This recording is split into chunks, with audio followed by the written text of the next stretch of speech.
Hey everyone, hope you're having a fantastic summer so far, and speaking of summer, my summer sale is still on for a couple more days, so if you use the code SUMMER at checkout on any of my products you'll get 50% off, but do be quick about that because like I said, it's only going to be a couple more days. Now today's video is going to be a dream story, and in particular I want to share a dream story of a time that I got lucid and asked my subconscious a question. Because on my channel before I've talked a lot about the fact that that's one of my favourite things to do when I get lucid. It's just to ask my subconscious questions and get information from it, because sometimes it gives me really cool creative ideas, sometimes it just gives me fascinating answers, and it's a great tool for introspection. Even when it gives somewhat cryptic answers that you have to decipher later, like we'll see with this dream.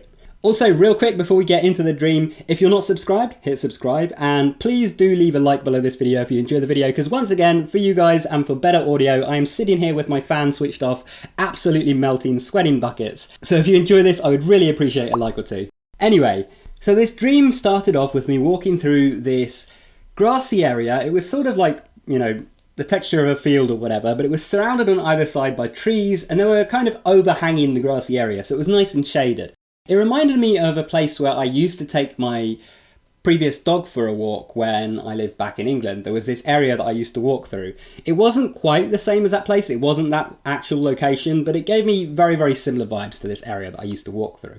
And it was kind of weird because it looked a bit like autumn. There were lots of like yellow and brown leaves on the ground, but I knew instinctively that it was summer in this dream, just the same as it is in waking life right now. And I was walking alongside a dream character that also was named Matt. And I've sort of come to the conclusion over years of dreams and the different characters that I see in them and so on, that when I see this particular dream character, it's sort of like my shadow or just a sort of reflected image of myself. It's like parts of me that maybe I'm unaware of and parts of my subconscious and so on that this character chooses to represent. Now, as I'm walking along and chatting with this other Matt, I know that I'm in a dream. I am completely lucid at this point. And for some reason, I get it in my mind that I wanted to mention the fact that it was my birthday coming up. I decided to tell him how I was about to turn 30, and I was kind of dreading it because it feels weird getting older so fast. Like when I was younger, I remember, you know, it would be the summer holidays off from school, and I don't know if it's the same in the US or other countries, but in England where I grew up, we had 6 weeks off for summer, and that 6 weeks, that just felt like forever. I remember the first day of the summer holidays, I would just be like, wow, I basically have so long.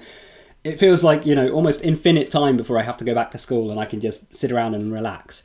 Nowadays, it feels like, you know, multiple years pass in, you know, the same time frame that it used to feel for those 6 weeks to pass.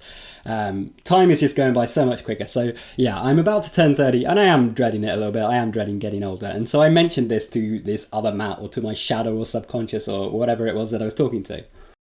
And he oddly enough suggested that in true unpredictable dream character fashion, I should have a kid and be a dad, to which I replied that I'm certainly not ready for that or planning that in any near future, because I feel like I am disorganized enough as a person myself without adding like caring for a child into the equation. And I don't know if I'll ever be ready for that even in the future, even if that's something that I would want in the future, but certainly not something that I would want or be ready for now. And because we were in a lucid dream at this point, I thought it would be a good time to ask my subconscious a question, but I wasn't sure what I wanted to ask. And then I came up with this idea. I just asked this other Matt, I said, if we were in a lucid dream right now, what would you want to do? And he said he would tie himself up with a rope. And at first I was just like, kind of sus, but afterwards I actually went and analysed this a bit.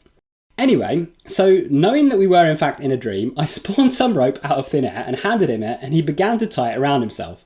Then I woke up and wrote this all down. Again, sounds a little bit sus, but bear with me here. So I wrote this all down and I was analysing it, and it was really fitting this dream because of some things that I've been thinking about recently. And I think this rope in this dream is sort of meant to represent karma. And I don't mean karma as in the kind of Western concept of you do something good and something good happens to you, you do something bad and something bad happens to you. I mean the more traditional concept of karma as being sort of cause and effect.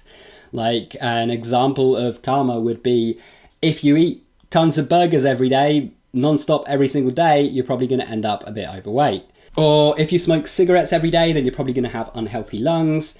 Or on a more positive note, you know, if you eat healthy, if you exercise and so on, then you're probably going to be healthy down the line. Essentially, this idea of cause and effect, and that every single action, every thought, every feeling and so on goes on to have a consequence in the real world and in the things that happen to us in future. Not in some esoteric way of, you know, you doing something bad to someone and then the boogeyman coming and punishing you for it, but in the simple sense of if you take these actions that cause negative consequences, you're going to have to deal with those negative consequences down the line. And similarly, if you do things that are going to have a positive result in the long run, then you're going to get those positive benefits later on. And in essence, I think this dream was telling me to pay attention to all of these cycles of cause and effect that we're all trapped in throughout our lives. And also to perhaps notice how those then impact me in my dream life as well, in my lucid dreams. And this was all very fitting and made a lot of sense when I actually rewinded a little bit to the prior night. See, just before I fell asleep, I was reading a book that one of my patrons actually recommended, which is The Tibetan Yogas of Dreams and Sleep by Tenzin Wangyal Rinpoche. I'm not sure if I pronounced that name right, sorry if I butchered it. But anyway, it's a book about the Tibetan Bon Buddhist school of dream yoga and their approach to lucid dreaming. And they talk about this idea of regular dreams as being governed by karma. And again, when they're talking about karma, they're talking more about this idea of cause and effect. That just as your thoughts, feelings, and actions end up rippling out into future consequences in the real world, they do the same thing in your dreams. The things that you've been thinking throughout the day, feeling throughout the day, the actions you've been taking and so on, then lead to you having dreams about certain things. And I'd been wondering and pondering about this as I went to sleep, and lo and behold, I had a dream about exactly that. Now, I ended up actually having another dream a couple of nights later that gave me some clarity on this and basically confirmed that I was right in my interpretation. But as this video was just meant to be about that one dream, I'll probably cut this short here. Before we go though, I will say that I am quite enjoying this book, and so if you're interested, maybe check out that book, The Tibetan Yogas of Dreams and Sleep. Now, I'm only about halfway through, so I can't give my final thoughts on it yet, but from what I've read so far, it is quite interesting. I will say I've noticed some interesting things in there, like for example, the book talks about these clear light dreams, which are essentially where you actually achieve lucidity in the state between dreams. You essentially have this dreamless sleep where you're lucid, but you're not in a dream, you're aware of yourself being asleep and so on. And I've actually talked about this on this channel before, because this is actually something that I've had on numerous occasions in the past and weirdly haven't seen many people talking about. So it felt a little bit cathartic seeing it in the text there and seeing that Dream Yoga was aware of this and so on. There's also some other interesting stuff in there that I might want to share my thoughts on in a future video, but again, I don't want to drag this video on too long. So yeah, I hope that you enjoyed listening to this dream story. Do check out the summer sale while it's still up. Remember, code SUMMER at checkout for 50% off literally any of my products. Also, just a reminder for any Patreon supporters watching this video, there is now a Discord server for every single Patreon supporter, whether you're in the $10 tier, the $1 tier, or whatever. I've made a post about that with the invite link in on Patreon, but if you can't find that, you can just send me a message on Patreon and I will send you the link. Anyway, thanks for watching. Make sure you subscribe, give the video a like if you enjoyed, and if you want to keep watching, check out one of the videos on the screen, go watch that, and I'll see you there soon. Take care.